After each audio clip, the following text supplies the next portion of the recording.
বঙ্গোপসাগরের বুকে জেগে ওঠা এক অনিন্দ্য সুন্দর স্থান চর হেয়ার।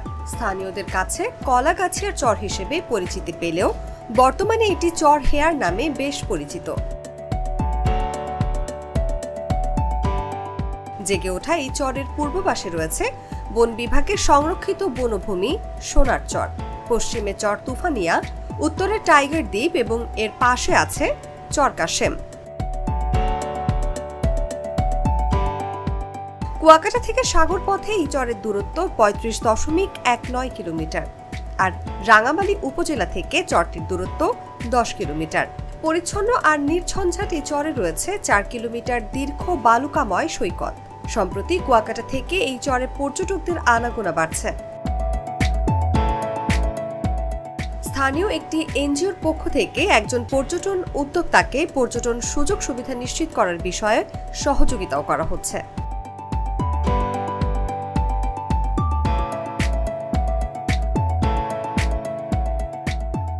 গুগল আর্থের তথ্য-উপাত্ত বিশ্লেষণ করে দেখা যায় ৪০৩ হেক্টর নিয়ে গঠিত চর হেয়ারে রয়েছে ৪ কিলোমিটার দীর্ঘ বালুকাময় সমুদ্র সৈকত, যার মধ্যে ১৭৮.৬৮ হেক্টর এলাকায় রয়েছে বনভূমি।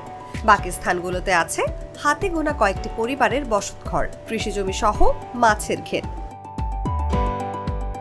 পর্যটকরা চাইলে এসব কৃষক পরিবারের কাছ থেকে হাঁস, মুরগি, ছাগল, ভেড়া কিংবা মহিষের দুধ কিনতে পারবেন। এছাড়া চরের চারপাশে সার্কেল করলে এর পরিমাপ দাঁড়ায় ৮.৫৬ কিলোমিটার। এর মধ্যে চরের দৈর্ঘ্য ২.৭৮ কিলোমিটার এবং প্রস্থ ১.৬৫ কিলোমিটার।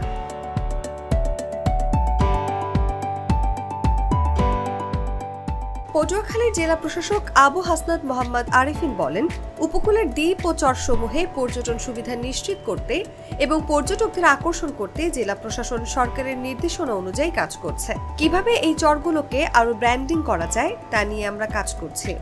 সাংবাদিক ও গণমাধ্যম কর্মী সহ সামাজিক যোগাযোগ মাধ্যমে যারা সক্রিয় তারা এই বিষয়ে আরো বেশি ভূমিকা রাখতে পারেন।